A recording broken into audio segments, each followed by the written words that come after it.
Samantala, matapos maging laman ng balita ang issue ng pork barrel scam, lalo na sa mga nasangkot ahensya ng pamahalaan at ilang NGO sa bansa, inatasan ngayon ng palasyo ang pagpapatanggal sa 5 ahensyang nasangkot sa maanumalyang paggamit ng kanilang pondo.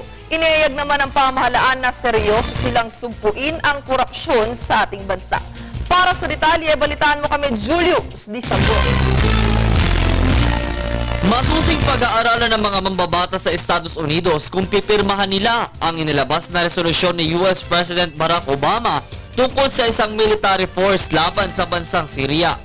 Ito ay unang ipinadaan sa pamamagitan ng sulat na layong gumawa ng hakbang panghihimasok matapos makumpirma ang paggamit ng chemical weapon sa Syria. Nakapaloob din dito ang pagpigil ng pamahalaan at pagbuwag sa patuloy na paggamit ng chemical weapons lalo't nakakasama na sa kalusugan ng ordinaryong mamamayan. Ito ang naisip ang panawagan nila sa administrasyon ni Syrian President Bashar al-Assad.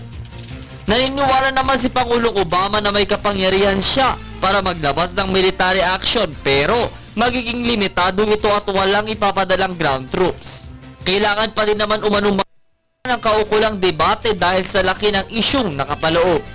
Sa panig ng mga mambabata sa Amerika, hinayag nilang nangangalak sila ng mga karagdagan pang impormasyon o konkretong detalye hinggil sa posibleng maging resulta ng pag-aproba nito sa kanilang bansa, lalo sa aspetong pangseguridad ng mga ito.